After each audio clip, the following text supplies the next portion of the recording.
أعوذ بالله من الشيطان الرجيم.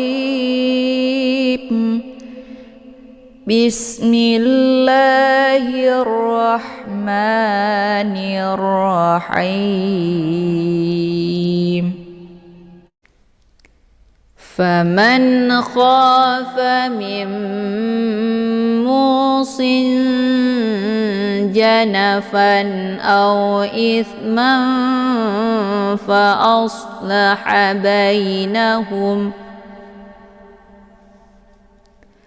فمن خاف من موصٍ جنفا أو إثما فأصلح بينهم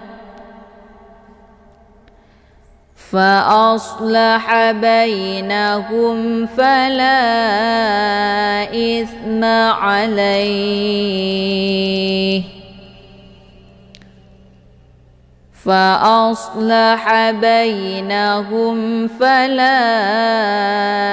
إثم عليه إن الله غفور رحيم.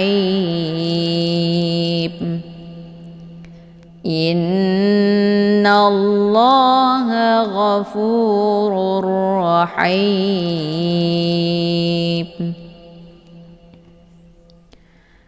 يا أيها الذين آمنوا كتب عليكم الصيام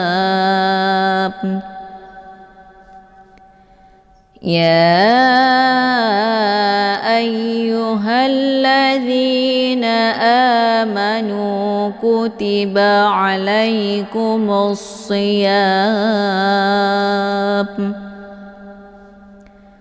كما كتب على الذين من قبلكم لعلكم تتقون.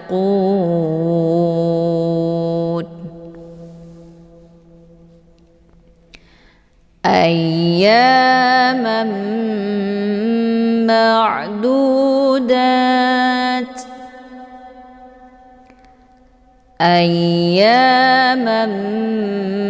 معدودات فمن كان منكم مريضا أو على سفر فعدة من أيام أخر فمن كان منكم مريضا أو على سفر فعدة من أيام أخر وعلى الذين يطيقونه فدية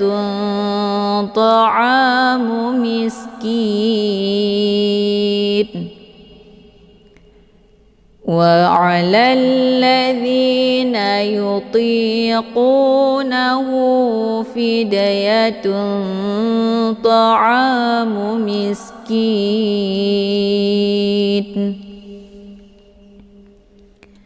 فمن تطوع خيرا فهو خير له وأن تصوموا خير لكم إن كنتم تعلمون وأن تصوموا خير لكم إن كنتم تعلمون. شهر رمضان الذي أنزل أنزل فيه القرآن هدى للناس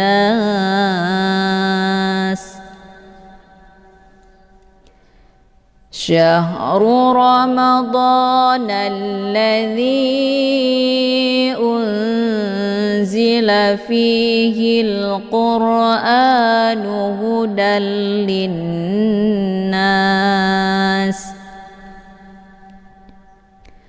هدى للناس وبينات من الهدى والفرقان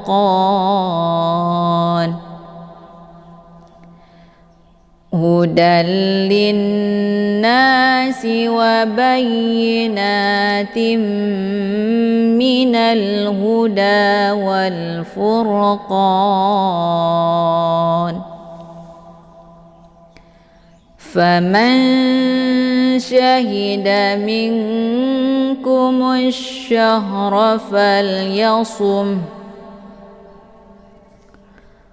ومن كان مريضا أو على سفر فعدة من أيام أخر ومن كان مريضا أو على سفر فعدة من أيام أخر يريد الله بكم اليسر ولا يريد بكم العسر يريد الله بكم اليسر ولا يريد بكم العسر ولتكملوا العدة ولتكبروا الله على ما هداكم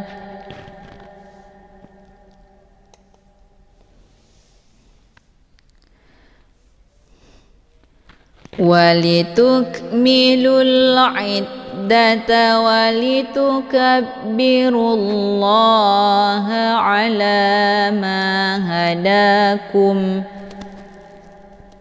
ولعلكم تشكرون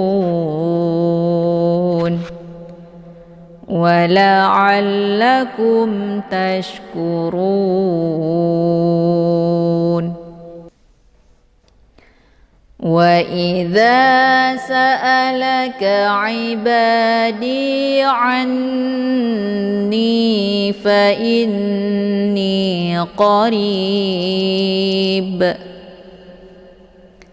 وإذا سألك عبادي عني فإني قريب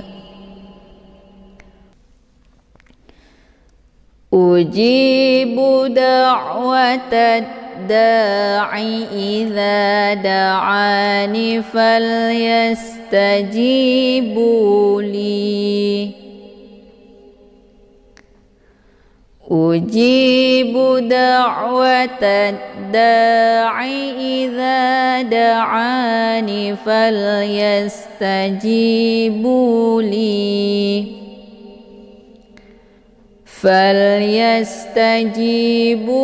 لي وليؤمنوا بي لعلهم يرشدون فليستجيبوا لي وليؤمنوا بي لعلهم يرشدون. Wa idza, wa dibaca pendek, kemudian i juga dibaca pendek. Ini cara melafadzkan hamzahnya, yaitu i-nya dengan cara dibaca jelas ya. I, bukan ai ya, tapi i dengan posisi rongga mulut terbuka. I ya. Kemudian dha dibaca panjang, ada alif sebelumnya harokat fathah. Ini dinamakan dengan mad tabi'i zahiri, dibaca panjang 2 harokat. Kemudian sa dibaca pendek, a juga dibaca pendek, la dibaca pendek, ka juga dibaca pendek. Sa'alaka aiba ya.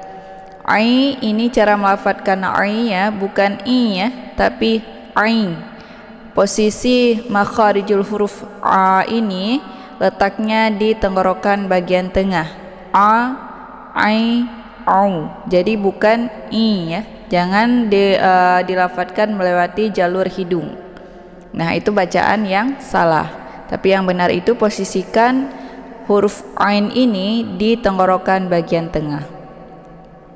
Kemudian ba dibaca panjang, ada alif sebelumnya harokat fathah. Ini dinamakan dengan mad tabi'i zahiri, dibaca panjang 2 harokat. Kemudian dhi juga dibaca panjang, ada ya sukun sebelumnya harokat kisrah. Ini dinamakan dengan mad tabi'i zahiri, dibaca panjang 2 harokat. Kemudian anni, di sini ada tasydid di huruf nun. Ini dinamakan dengan ghunnah musyaddadah. Cara bacanya, ainnya dileburkan ataupun dimasukkan ke dalam huruf nun sambil ditahan sehingga terbentuk suara yang mendengung. Anni, jadi ditahannya lebih kurang 2 harokat. Anni ya. Ni dibaca panjang, ada ya sukun sebelumnya harokat kisrah. Ini dinamakan dengan mad tabi'i zahiri, dibaca panjang 2 harokat. Fa dibaca pendek. Ini lagi ya, ini ada tasydid di huruf nun ya. Jadi cara bacanya, hamzahnya dileburkan ke dalam huruf nun ataupun dimasukkan dengan cara didengungkan, yaitu ditahan dulu lebih kurang 2 harokat sehingga terbentuk suara yang mendengung. Fa inni ya. Kemudian ni dibaca panjang, ada ya sukun sebelumnya harokat kisrah. Ini dinamakan dengan mad tabi'i zahiri, dibaca panjang 2 harokat. Kemudian neqa, ini cara melafadzkan neqa-nya ditebalkan ya, bukan ka tapi qa. Letak posisi huruf qa ini yaitu di pangkal lidah dekat dengan anak teka. Jadi saat melafadzkan, pangkal lidahnya naik ke atas tersentuh dengan langit yang lunak. Qa ya. Qari. Nah, untuk hukum bacaan rohnya ini dibaca tipis karena harokat rohnya yaitu kisrah ya. Ri dengan bentuk posisi mulut terbuka lebar. Ri, qaribu ya. Kemudian ri-nya dibaca panjang. Ini dinamakan dengan mad aril lis sukun. Kenapa? Karena di sini ada tanda waqaf, yaitu tanda waqaf al-waqfu aula. Jadi berhenti lebih utama. Nah, ketika kita mewakaf di sini, otomatis kita sukunkan 2 huruf ya. Yang pertama yaitu sukun asli, ya-nya huruf mad, dan yang kedua yaitu kita sukunkan ba-nya dengan sebab diwakaf. Maka ketika ada 2 huruf yang kita sukunkan, yang pertama yaitu sukun asli yaitu huruf mad, kemudian yang kedua huruf yang kita sukunkan dengan sebab diwakaf, maka sudah jelas ini dinamakan dengan mad aril lis sukun ya. Jadi mad arid sukunnya dibaca panjang, boleh 2, 4 sampai 6 harokat, harus konsisten dengan nafas. Nah, ketika kita sudah mewakaf di sini, kebetulan yang menjadi akhir daripada kalimat huruf di sini yaitu ba. Nah, ba ini merupakan huruf qalqalaf. Jadi kalau huruf qalqalaf itu harus dibaca secara pantul ya. Karena berhubung ba-nya terdapat di akhir ya, dan sukunnya dengan sebab diwakaf, maka ini dinamakan dengan qalqalaf kubra. Jadi qalqalaf kubra itu dipantulkan huruf qalqalafnya dengan pantulan kuat. Qarib ya. Jadi dipanjangkan dulu ra-nya, kemudian baru diiringi dengan pantulan ba. Qarib. Nah ya. Kemudian u dibaca pendek, ji juga dibaca panjang di sini ya, ada ya sukun sebelumnya harokat kisrah. Ini dinamakan dengan mad tabi'i zahiri, dibaca panjang 2 harokat. Kemudian bu dibaca pendek, da'wa. Di sini ada ain sukun ya. Jadi ain ini merupakan sifatnya tawasud. Jadi tawasud itu antara ditekan dan ditahan ya. Jadi jangan langsung ditekan wa, itu bacaan yang salah, tapi dialirkan setengah saja. Wa ya, jangan ya. Itu kalau dibaca langsung ditekan, ini merupakan bacaan yang salah, tapi dialirkan setengah. Kemudian wa dibaca pendek. Tadda di sini ada alif lam, namanya alif lam asyamsiyah, karena sesudah alif lam terdapat huruf syamsiyah yaitu dal.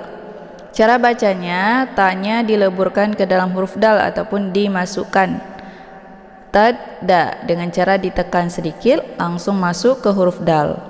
Kata lain juga disebut dengan idgham syamsiyah, dan untuk alif lam ini tidak lagi dibaca ya, karena langsung ini taknya dileburkan ke dalam huruf dal ya. Kemudian da ini dibaca panjang, ada alif sebelumnya harokat fathah. Ini dinamakan dengan mad tabi'i zahiri, dibacanya panjang 2 harokat. Kemudian ai dibaca pendek. Nah ini ai ya, bukan hamzah ya, juga bukan huruf ha ya, tapi ini a ya. Da'wata da'i ya, bukan i tapi ai. Letak posisinya di tenggorokan bagian tengah. Kemudian i dibaca pendek, za dibaca panjang, ada alif sebelumnya harokat fathah. Ini dinamakan dengan mad tabi'i zahiri, dibaca panjang 2 harokat. Kemudian da dibaca pendek, a dibaca panjang, ada alif sebelumnya harokat fathah. Ini dinamakan dengan mad tabi'i zahiri, dibaca panjang 2 harokat. Ini dibaca pendek. Dan untuk yang berbentuk tanda wakaf seperti huruf la ini kita tidak boleh mewakaf di sini ya, karena ini merupakan tanda wakaf fih ya. Jadi ini tidak boleh diwakaf ya. Jadi dilarang berhenti pada tanda wakaf yang seperti ini. Kemudian fal yas, ini falnya dibunyikan jelas ya, lamnya fal ya, dialirkan saja, bukan dipantulkan. Jangan fal yas ya keluar bunyi le, itu bacaan yang salah, tapi fal yas ya.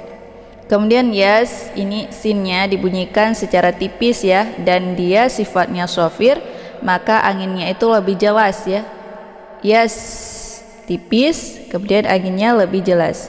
Fal yastaji, ta dibaca pendek, ji dibaca panjang, ada ya sukun sebelumnya harokat kisra. Ini dinamakan dengan mad tabi'i zahiri, dibaca panjang 2 harokat. Kemudian bu dibaca panjang, ada waw sukun sebelumnya harokat summah. Ini dinamakan dengan mad tabi'i zahiri, dibaca panjang 2 harokat. Dan alif ini merupakan alif ziyadah ya, jadi tidak ada fungsinya. Kemudian li ini dibaca panjang, ada ya sukun sebelumnya harokat kisra. Ini dinamakan dengan mad tabi'i zahiri, dibaca panjang 2 harokat. Wal yu, wal lamnya dibunyikan secara jelas. Kemudian yu, nah ini hamzah, ini kebanyakan ini yang keliru bacaannya ya.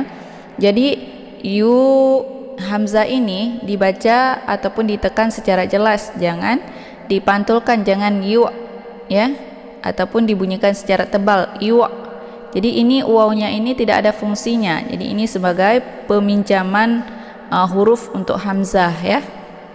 Jadi ini wawnya kita tidak membacanya sebagai huruf sukun, tapi langsung yang kita sukunkan di sini adalah hamzahnya.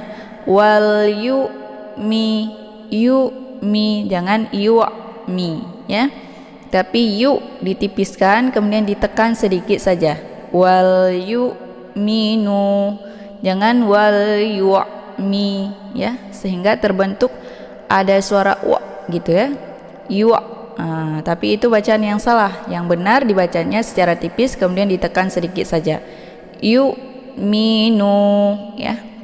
Kemudian mi dibaca pendek, nu dibaca panjang, ada waw sukun sebelumnya harokat zummah. Ini dinamakan dengan mad tabi'i zahiri, dibaca panjang 2 harokat. Dan alif ini merupakan alif ziyadah. Kemudian bi dibaca panjang, ada ya sukun sebelumnya harokat kisra. Ini dinamakan dengan mad tabi'i zahiri, dibaca panjang 2 harokat. Nah, ini hurufnya la ya, bukan a. Ini kadang-kadang ada yang keliru juga bacaannya. Dibacanya al. Tapi salah ya. Bukan a ini, tapi lam. Kalau a, kalau misalkan itu hamzah yang terletak di awal kalimat, itu pastinya terpisah ya, seperti ini kalimat uji ya. A-nya terpisah, jadi tidak boleh disambungkan kalau misalkan hamzah ya. Nah, ini kalau diletaknya di awal, kalau bersambung seperti ini, menyambungkan ke huruf yang lain, ini dinamakan dengan huruf la, bukan a. Jadi jangan salah dalam menyimpulkan kalimatnya ya. Kalau a seperti ini terpisah, dia tunggal berdiri sendiri. Kalau lam, dia mesti bersambung dengan kalimat yang lain ataupun dengan huruf yang lain. Jadi ini dibaca la ya, la'allahum ya. Alla, di sini ada lam yang bertasydid, jadi cara bacanya ainnya dileburkan ke dalam huruf lam dengan cara ditekan sedikit, la'allahum ya. Kemudian hum ya, di sini ada mim sukun bertemu dengan huruf ya ya. Ini merupakan idhar syafawi. Cara bacanya, mimnya dibunyikan secara jelas ya, atau jelas bunyi m-nya.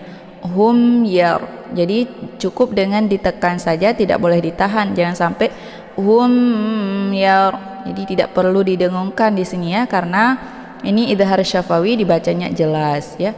Hum yarashudun. Nah, kemudian ya, di sini ada ra sukun. Hukum bacaan ra ini, kalau misalkan ra itu sukun, berarti kita tinjaunya kepada harokat di belakang. Nah, kalau di belakangnya harokatnya fathah, maka ra ini dibunyikan secara tebal ya. Dan cara bacanya pangkal lidahnya terangkat. Yar, yar ya.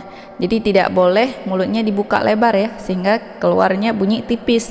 Kalau dibaca yar itu tipis, tapi kalau yar itu tebal. Nah, karena ra ini sifatnya takrir, makna takrir itu ada getaran ya. Jadi itu digetarkan, tapi tidak boleh lebih daripada 2 kali ya. Jangan sampai yar gitu ya, berlebihan. Itu juga dianggap salah. Tapi kalau ra-nya digetarkan cuma sekedar yar ya, itu bacaan yang benar. Karena ra ini adalah sifatnya takrir ya. Yarashudun. Syu ini syu ya. Syu-nya letak posisi huruf sya ini yaitu di tengah-tengah lidah. Jadi ini karena dia sifatnya adalah tafashi. Tafashi maknanya menyebarkan angin keluar dari mulut. Jadi anginnya itu kita sebarkan semua keluar ya. Usahakan semua angin yang ada dalam mulut itu kita keluarkan. Jadi biar bunyi sya-nya itu dapat ya. Syu ya. Yarashudun ya. Kemudian dun, di sini ada waw sukun, sebelumnya berharakat zummah. Nah, ini merupakan mad tabi'i. Kemudian ada satu huruf lagi yaitu nun yang kita sukunkan dengan sebab diwaqaf. Nah, ketika ada 2 huruf yang kita kesukunkan, yang pertama yaitu mad tabi'i yaitu waw ya. Sukun waw sukun asli yaitu sukun huruf mad. Kemudian ada satu huruf lagi yaitu nun yang kita sukunkan dengan sebab diwaqaf. Maka ini dinamakan dengan mad arid li sukun. Jadi bukan mad tabi'i lagi ya, karena kita sudah mewakafkan di sini ada satu huruf lagi ya.